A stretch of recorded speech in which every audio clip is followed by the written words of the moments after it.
when you're billing by the hour, you can have somebody who thinks that you're an amazing attorney and you represented them well and they're very happy with the case, and yet they're still leaving with a bad taste in their mouth because they feel like they got raked over the coals from a fee perspective, and it has nothing to do with the total amount that they paid.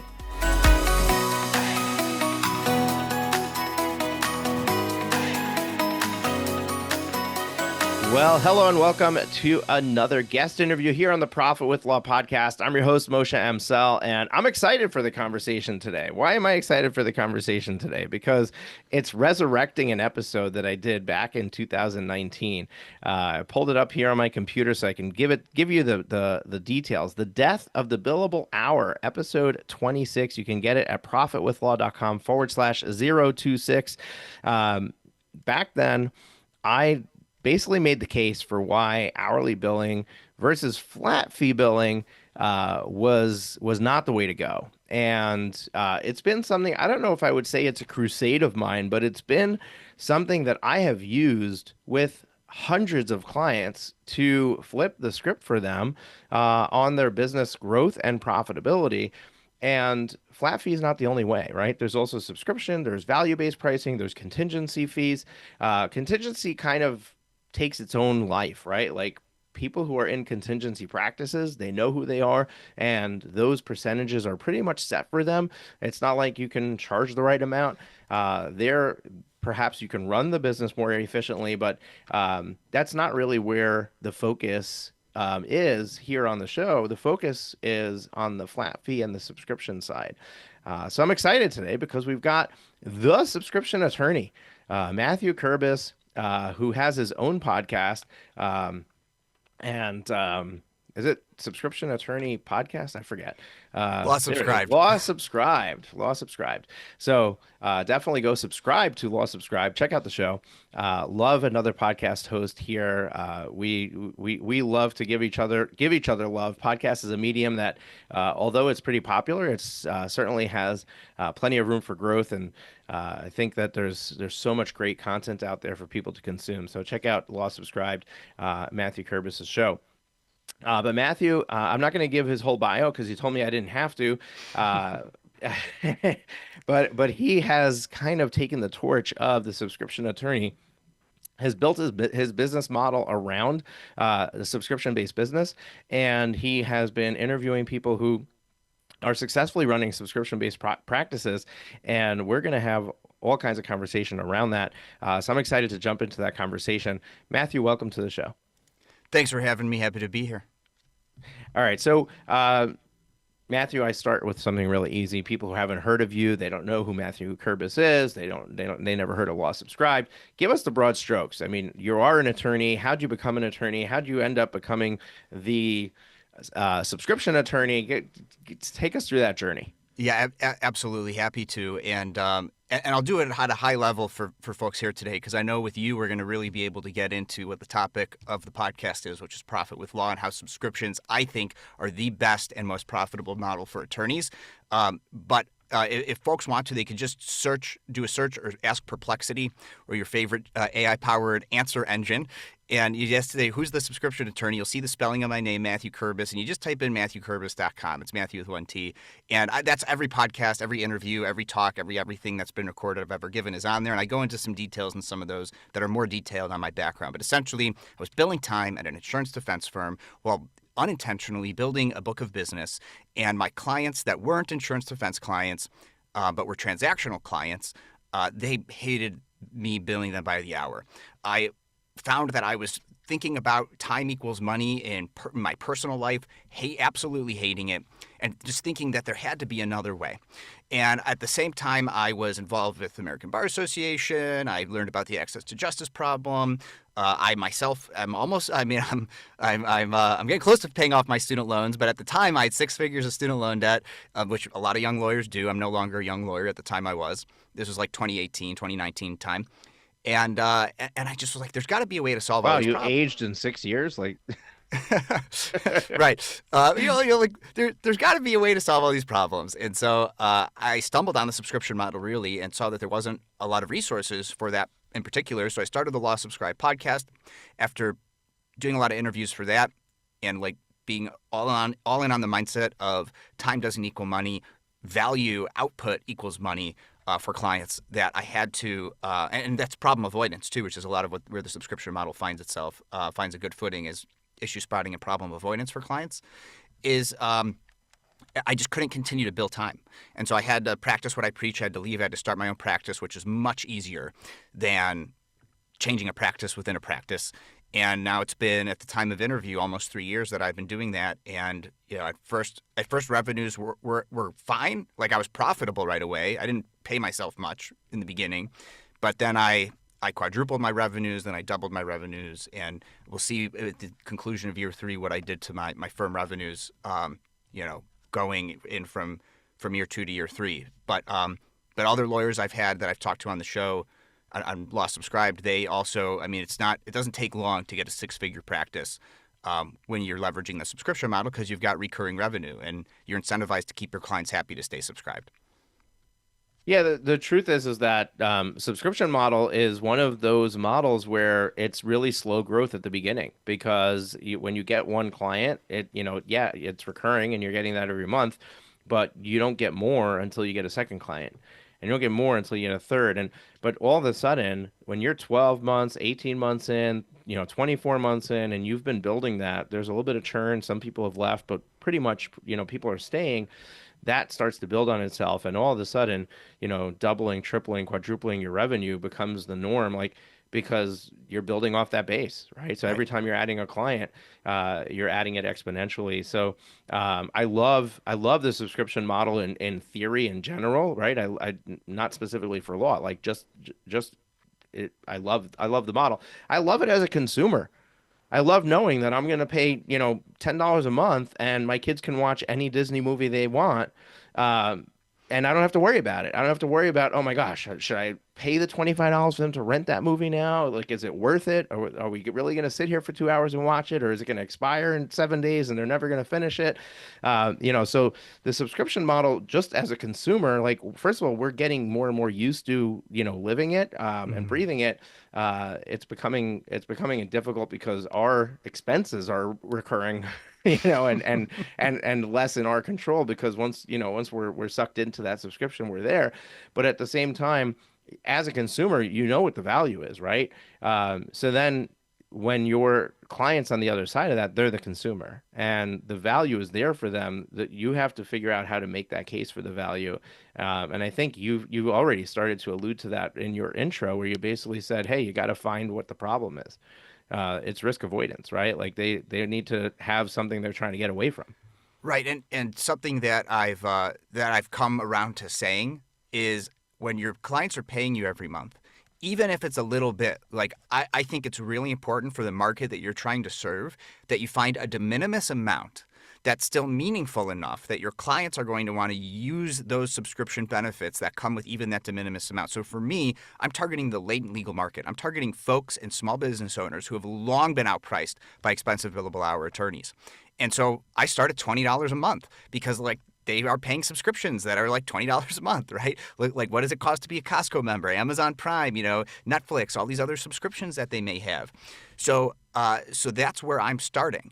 And I have it clearly stated on my website what those subscriber benefits are. Like, they don't get everything at $20 a month, but what they do get is they get access to me, and I let them schedule 15-minute calls at a time. At the end of my day, higher level subscribers could schedule calls anytime, right, that I'm available.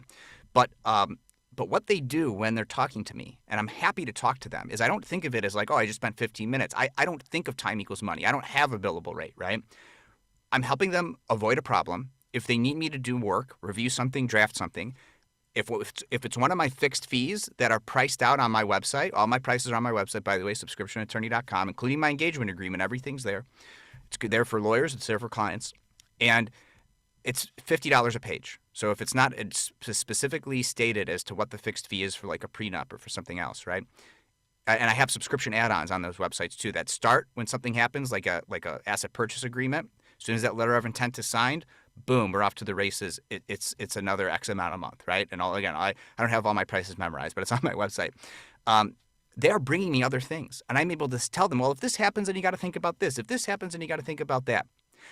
And without fail now, having done this for almost 3 years, they always come back to me a few weeks later, a few months later. Hey, that thing you mentioned happened. You want to help me with that? And now they're paying me $50 a page or subscribing at a higher level where they get a much greater value. They're getting, if I charge them per page, they'd be paying significantly more than what they're paying at a higher subscription level.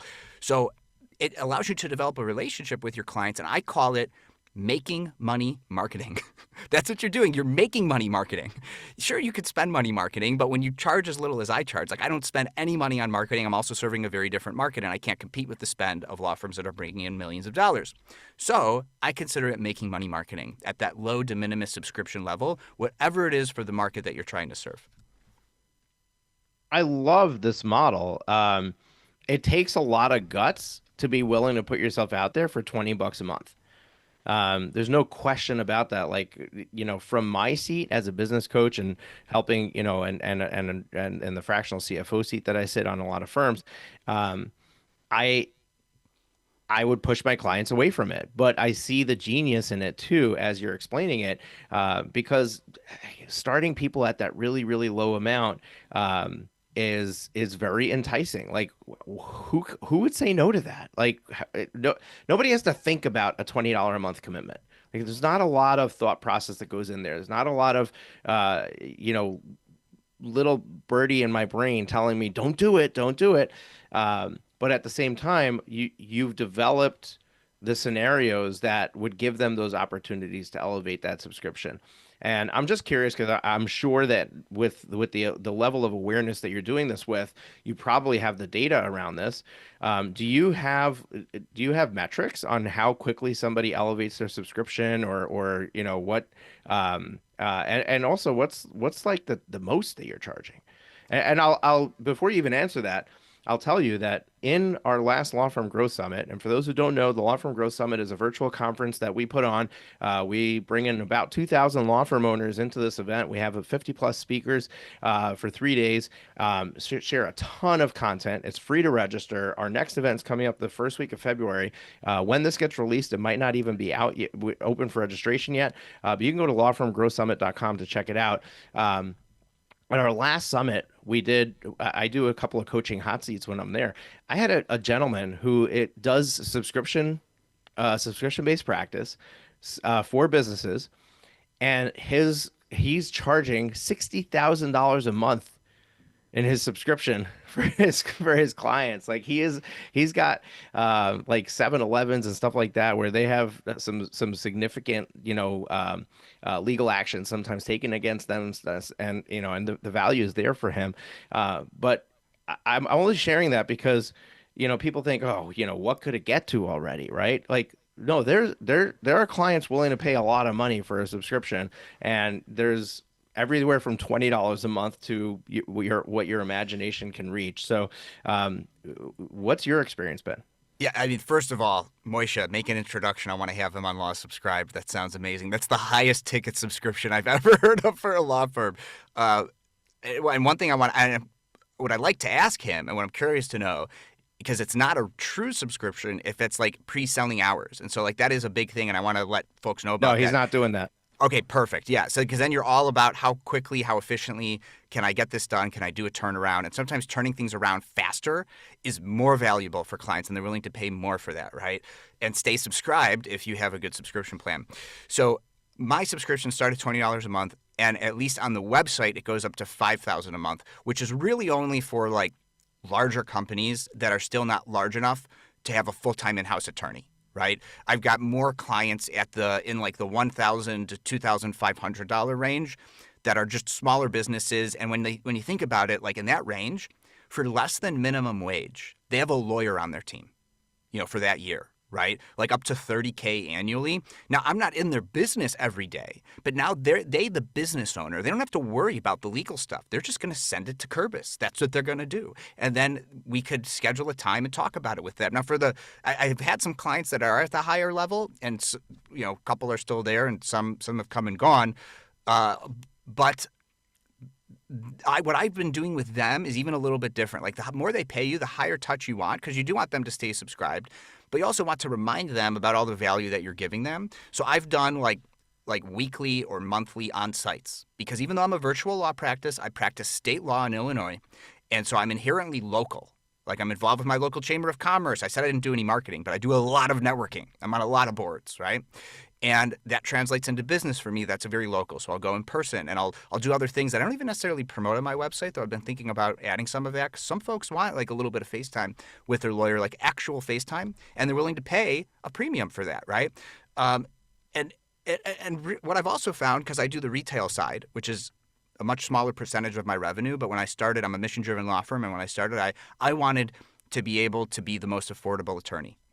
And so I'm still serving those retail clients. And what I found though, because the subscription model is also about moving them up the chain, if it makes sense for that client, right? So they start at $20 a month. I help them with whatever personal thing is going on in their life. And then it turns out they have a business or they want to start a business or their brother or cousin or sister or whatever is a business owner and needs a lawyer, right? And so like that retail side, even though it's less profitable, it actually leads to larger clients. And so that's something to think about. Now there are downsides, right? Like I have 3 different practices in one. I have 3 different like client avatars, right? I've got the retail client, I've got the everyday person who just has legal stuff in their life, and for they get handed a 3-page contract and they're paying $1,000 to some contractor to do work. Is it worth another $150 at that point to get a lawyer to help them with that contract? Absolutely. Right? So like little things like that I'm helping them out with. And then I take a look at that contractor's contract. And I'm like, once there's no more conflict and they're done with the work at your property and everything went well, like they need a lawyer. They need help, to have a better contract. Let's be real. Then I've got the solopreneurs, the freelancers, people like me, right, that are true solos and they just want to start a side hustle consulting business or something like that. And then I've got the business owners, the small business owners, right? So I've really got 3 different paths and they all sort of, they kind of go up the chain. I've even been thinking about dropping the freelancer section just because I have the least amount of clients talking about metrics. I don't pay a lot of attention to metrics, and I'll explain why next. But I don't have a lot of clients in that zone. So while I'll still serve those clients, I think I'm going to stop advertising that. I think I'm just going to focus on the more profitable zones of just the retail client and the small business owner client. So now going to the metrics of it all, because I'm so small and I have zero intentions to grow. Like I'm growing by having the podcast law subscribed, by inspiring other lawyers to do this. I do some coaching and some teaching, but like I'm a practicing lawyer first, and that's where my greatest value comes when I do help other lawyers actually do it. And there's a lot of coaches and people out there who teach subscription, right? So I'm not trying to compete with them too. So like that's how I'm growing in a way, and I'm involved with a lot of referral platforms, Overture, Luxamica. I've been looking into some other ones recently. So like that's how I handle the referrals of it all. So my expenses, which I've said publicly before, in the end of 2024, they'll be around $7,300 for operating expenses. And everything else I pay myself minus taxes, right? And then I keep a certain amount locked away in my war chest for my firm so I could build up that war chest, right? So like I'm not necessarily trying to maximize profit because I'm profitable. Like I'm trying to build a sustainable lifestyle. My spouse also works, right? And we get benefits, like health benefits through her job and all that, right? And we've got a kid and we've got expenses, daycare, mortgage, car payments, all that stuff, student loans, right? So like I have everything in a spreadsheet for my personal finances, for my business finances. I have separate spreadsheets. I have combined spreadsheets so I can look at all the figures, right? So like I'm collecting that data, but I'm not really tracking the fine-tuned metrics of, how long does it take for this subscriber to go up and down? Because look, I'm profitable. I'm making money. We're sustaining the lifestyle. We're putting money away. And like that's really all that matters for me, and I want to see how far I could push that. I'm guessing I can maybe get to like $500,000 in annual recurring revenue with fractionalizing some outsourcing things without actually having to fully hire anybody, and I'm not there yet. And I project it's going to be at least maybe another 2 to 3 years until I start to approach that number if things keep going the same way. And I really want to push the boundaries of what can I get to. Like I don't need to have $1 million firm, because with $1 million firm, I need to hire a bunch of people. I need to do more things. The headaches that come with that. Like if I could sustain a lifestyle, I don't need a boat. I don't need a mansion. Like I don't need that stuff. And so like that's the approach that I take. And so because of that, I don't really track metrics, too much. Fair point. But oh my gosh, how many people fell off their chairs when you heard that his annual expenses are 7,000 something dollars? Oh my goodness. Fireworks in my brain. But that's really, really amazing that you've figured that out, that you've been able to do that. I will say that yes, a lot of that stuff comes with headaches, but there's definitely some things that you can invest in yourself, like getting an international VA to just kind of handle some of the clerical stuff that's happening. That you just don't have to be busy with that, so you can focus on continuing to take on more subscribers and do more FaceTime with clients and stuff like that. Definitely think that there's stuff that you can do that if you're out there setting an example for other attorneys, I think it's important to set that example too, that you don't have to be doing it all. It's on the roadmap. It's on my roadmap and I've always talked to folks who I've talked to what's his face, who advertises on all the podcasts. He's even been in one. Brett Tremblay Yes, Brett Tremblay, and he's got come and staffed spoken. up. Yeah, he's spoken to the. I co-chair the Solo Small Firm Committee for the Chicago Bar Association. He's come and spoken. Right, I've had augmentor on my podcast, Lael Sturm or Strum. I can't remember exactly the last name, but and his first name's harder to pronounce. But he doesn't focus on the legal industry. But why I had him on is he does VAs on subscription instead of hourly, so that was why I had him on the show. So I've been looking at different sorts of VAs, and I am sort of getting ready for it. Do I prefer somebody in South America versus in the Philippines? So I'm definitely looking into that, and I think you're right. I think at some point I may want to start to outsource some things I'm doing there, but I'm also still fine tuning and building my SOPs, and so I just made up this business model.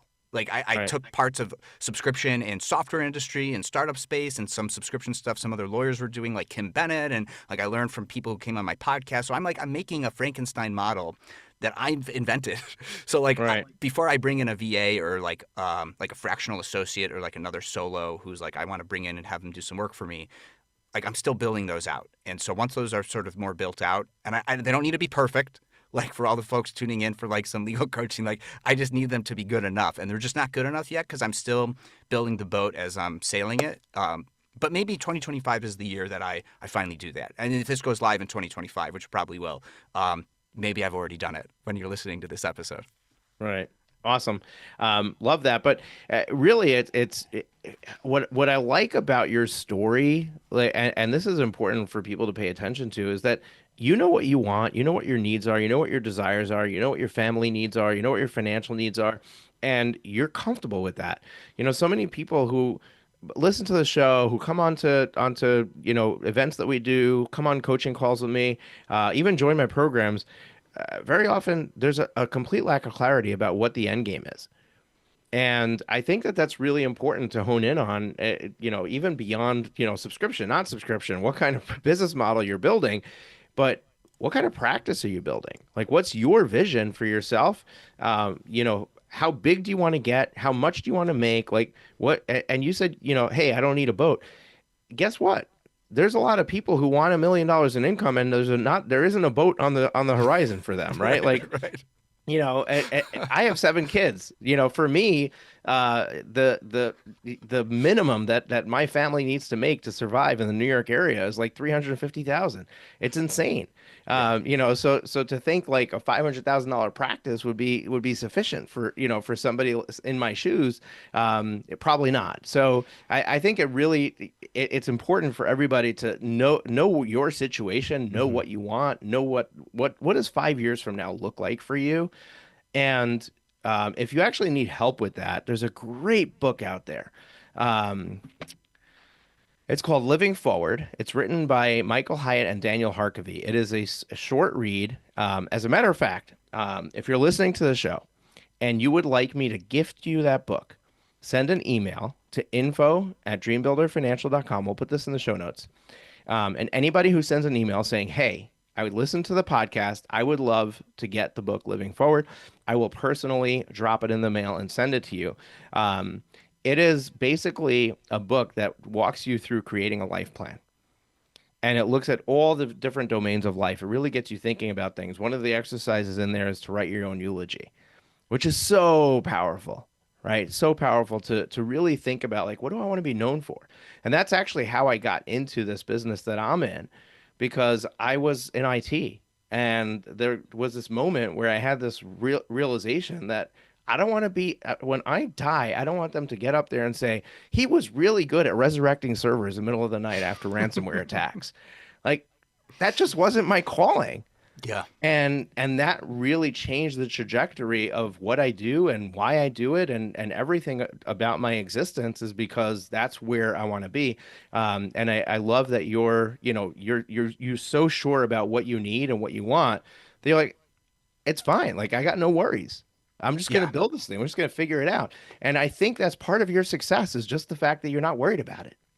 You can't be worried about it, right? Like that is like mindset is so important. But I want to pull on that thread of the end game thread that you mentioned. Like I've had Victoria Collier on the pod, and Love Victoria. yeah, and so all about buying and selling law firms, right? So even before I came across her stuff and interviewed her, I already kind of had this in mind. Now she helped crystallize some ideas, right?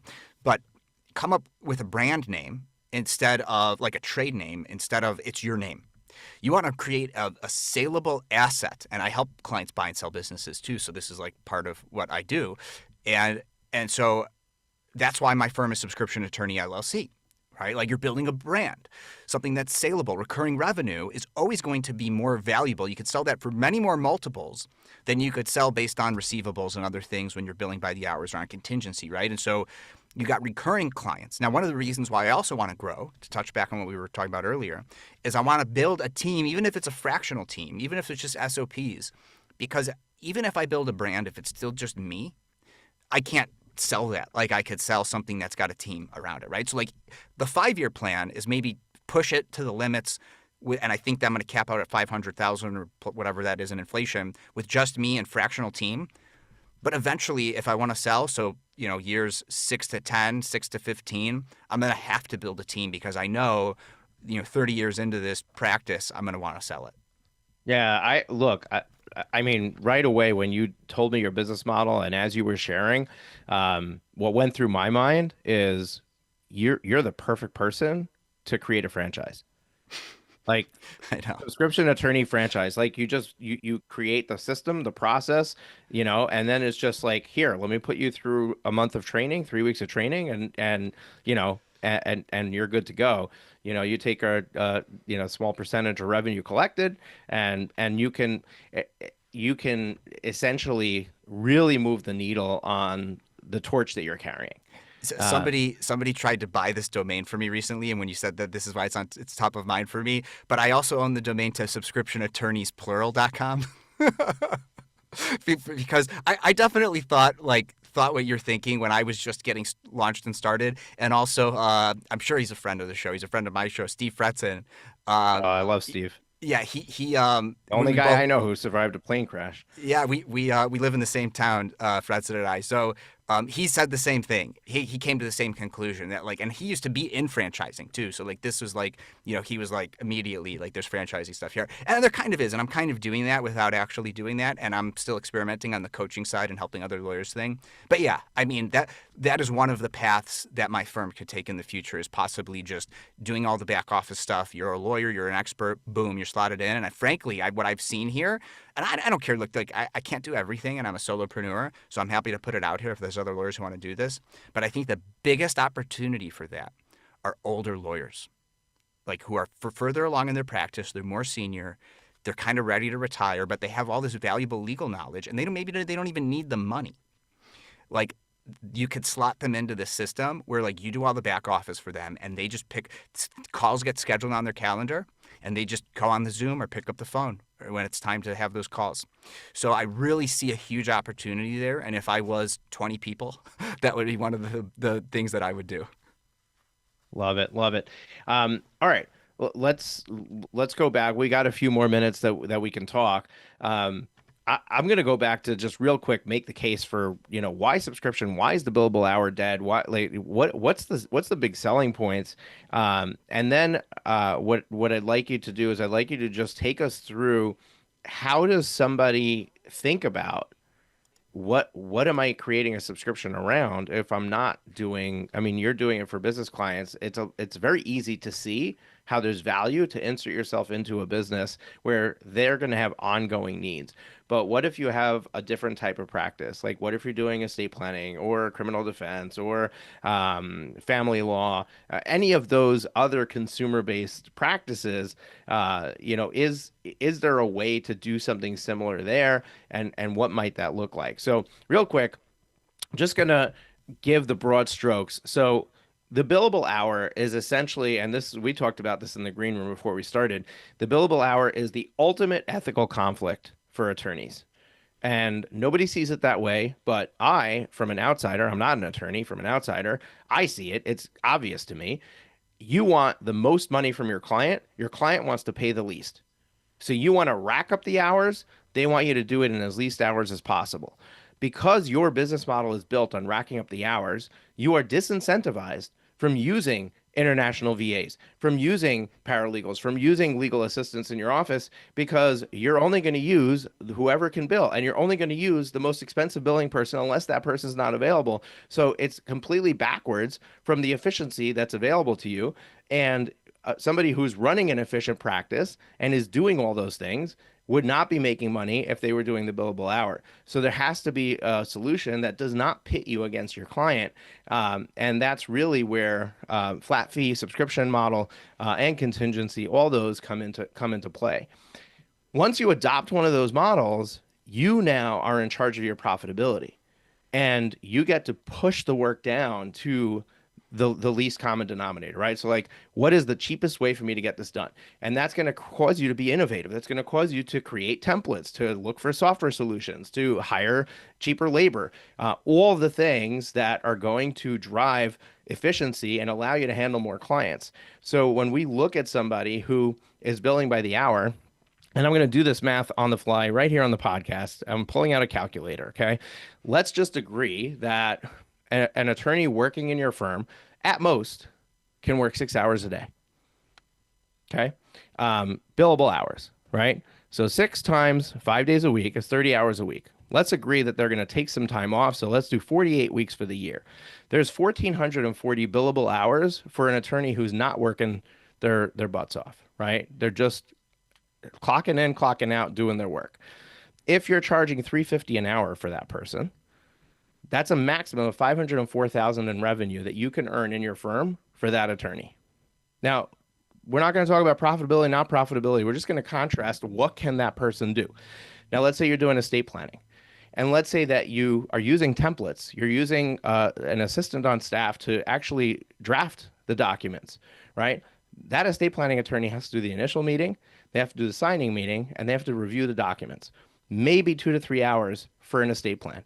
You're charging $4,500 in estate plan. So let's talk about let's do 3,500. Let's just make it not as, let's use a believable number, right? So 3,500 for an estate plan, 3 hours of attorney work. The same attorney doing 6 hours a day can do 2 estate plans a day. 2 times 5, that's in a week, times 48 weeks is 480 estate plans, times 3,500 is 1.68 million. Boom. So the same exact work, billable versus, and I use flat fee versus flat fee, you can unlock triple the revenue while at the same time serving your client in a better way. So it's not about can I be profitable at the billable hour? It's just it doesn't make sense to run your business that way. Now, there's arguments to be made about certain things like litigation practices where you're spending time in court. How do you put a number on that?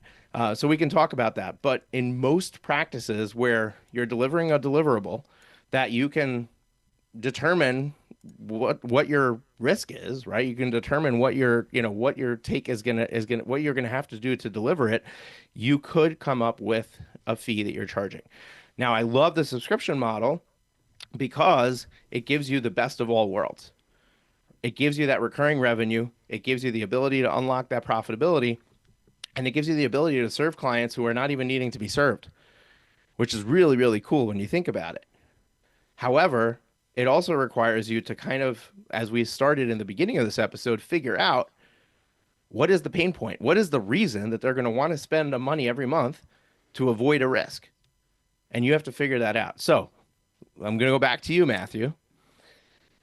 How does somebody navigate that? Like, how do you come up with, okay, what is the thing that they'll subscribe for in these other practice areas?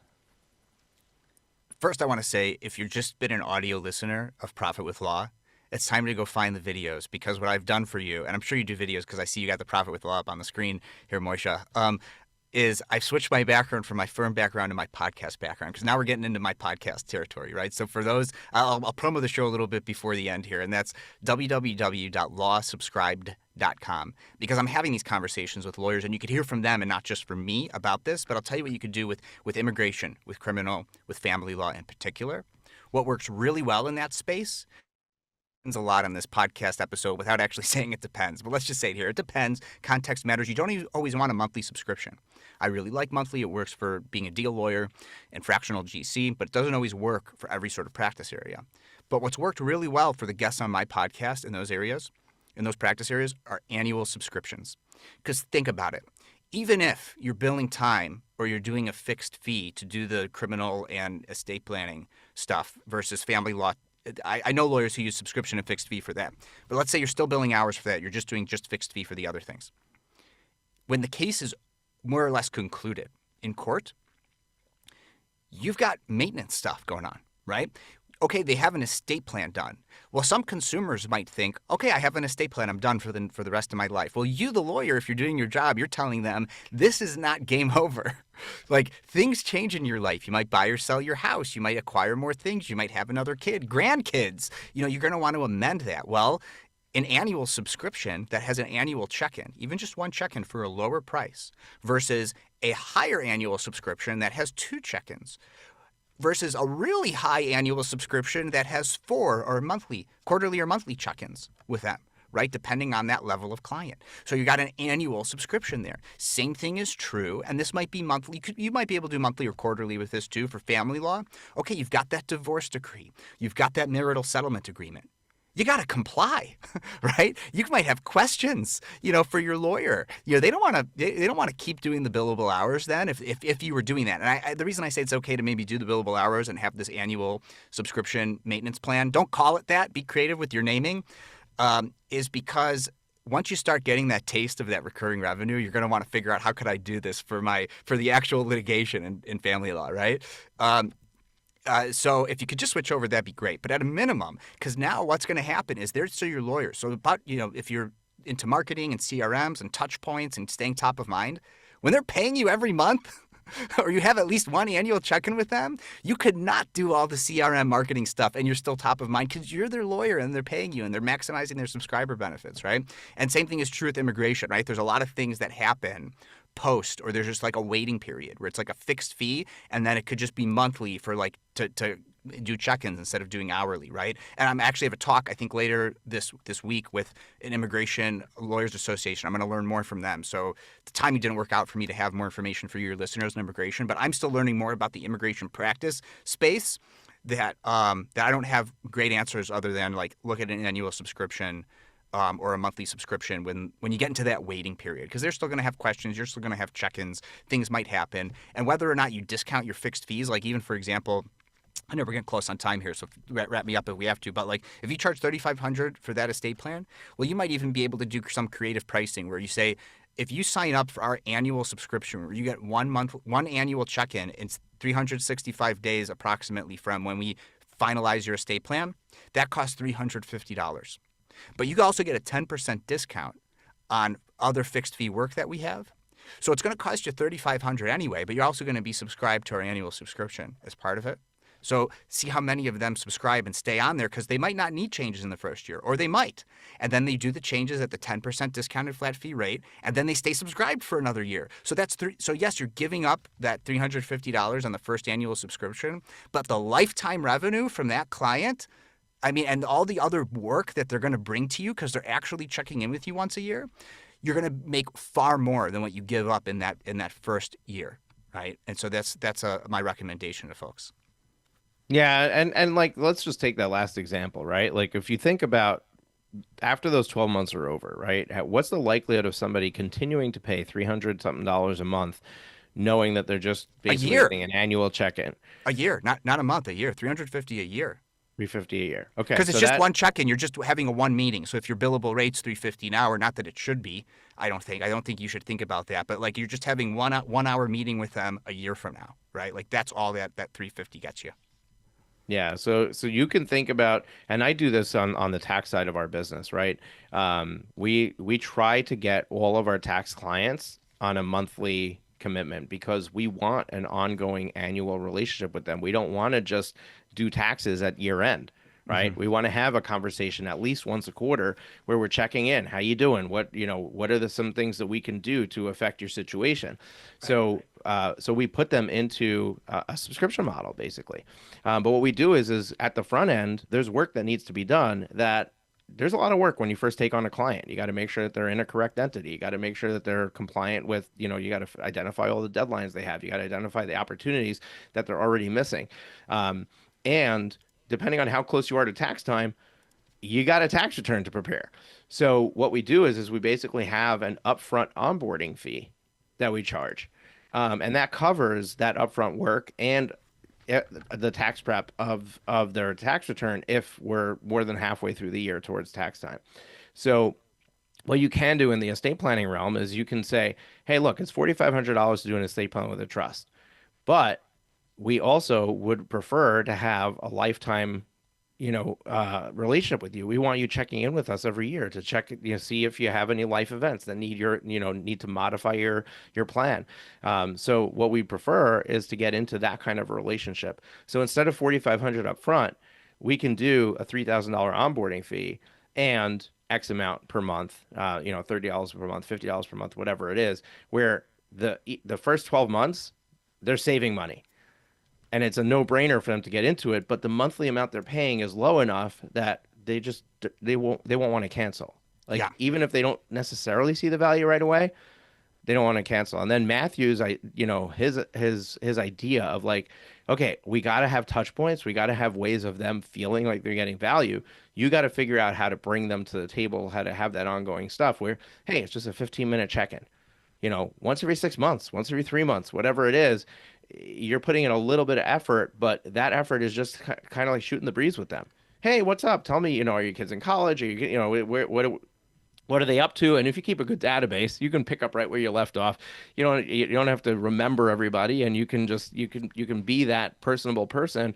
But at the same time, you're really doing a consult with them, right? Like you're checking to see has anything changed? Are you still in the same house? Did you move?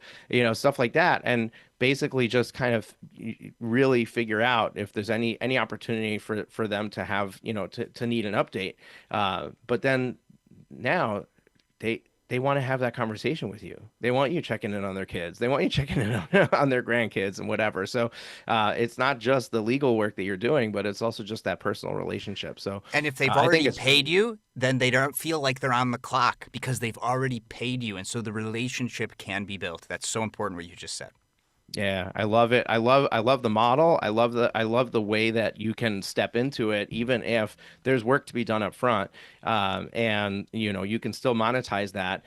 You can give up some upfront profitability for long-term relationship and make it a no-brainer for them. And I presume that if the price is right, the churn will be pretty low. You won't have people canceling. I mean, I know personally, I have subscriptions I'm paying for. I should cancel. It's just it's more work to cancel than it is to just keep paying it, you If know? you might And use it and it's low enough, I mean, here's the thing. I will push back just a little bit on that because we are inherently a relationship-based business. And even before the FTC made click to subscribe, click to cancel a rule, I've always made it easy for clients to self-serve unsubscribe and self-serve resubscribe because what I found is even when I'm not their lawyer, they still think of me as their lawyer. And then when something else comes up, they resubscribe. So I've had plenty of boomerang clients. And eventually, just like with Disney Plus, you subscribe, you binge watch The Mandalorian, you unsubscribe, then you have a kid, and now you're a lifetime subscriber.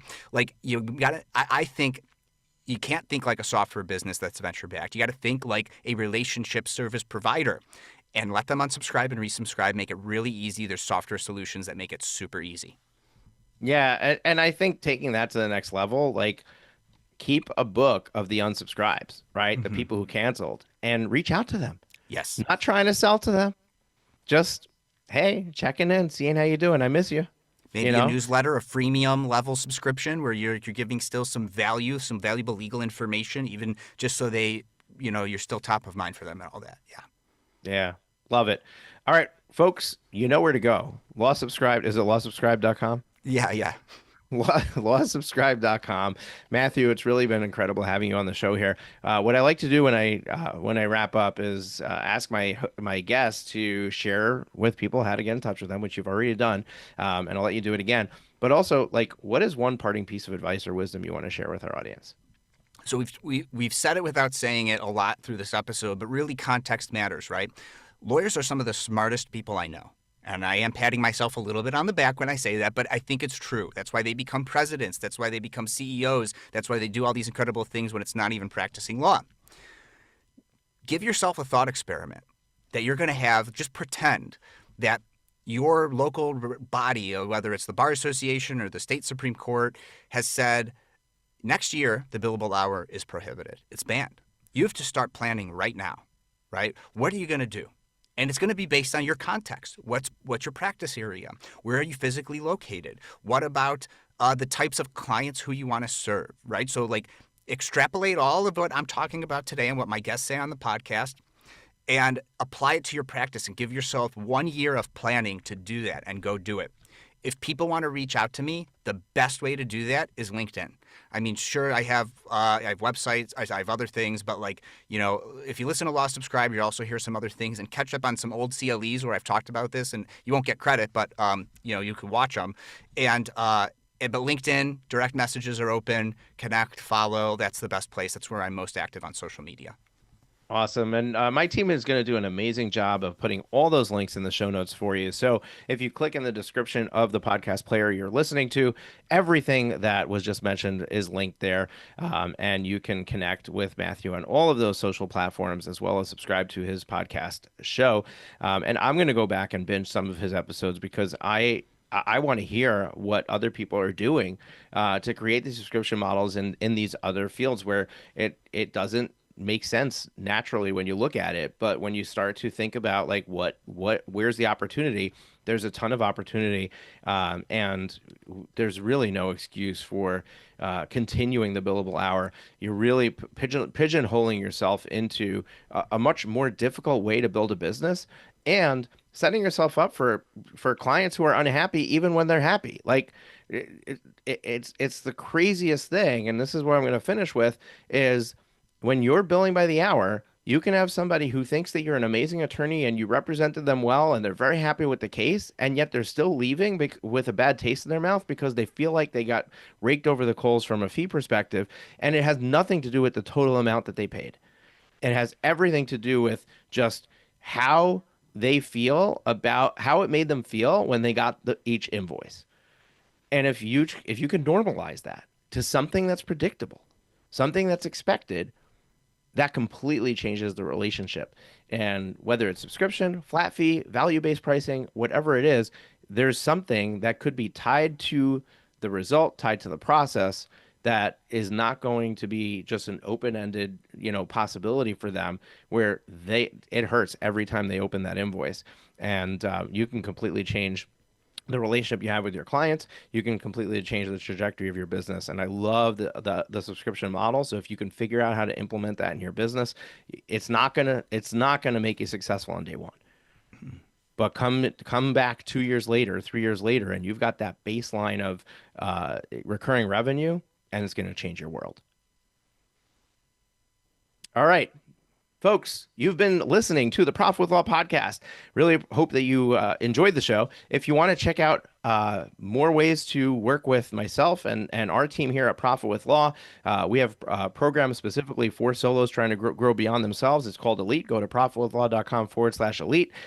You can learn more about it there. If you want to get on the phone with somebody from my team, have a free strategy session, talk about your business, whatever the size. If you're multi-million-dollar firm, we're going to be leaning towards our fractional CFO product, but we can help you just in that conversation really get clear about what next steps are for you and your business. If you're smaller than that, you're just getting started, we've got the incubator for you, and our folks can lead you in that direction. But the strategy session is absolutely free, and you will walk away with some insight and clarity into what the next steps are for your business. Go to profitwithlaw.com/strategy session, and we will be very happy to have that conversation with you. Take care. We'll see you next week as we bring another amazing guest interview to you. And for now, go check out Matthew Kerbis's Law Subscribed. We'll see you next week. Take care.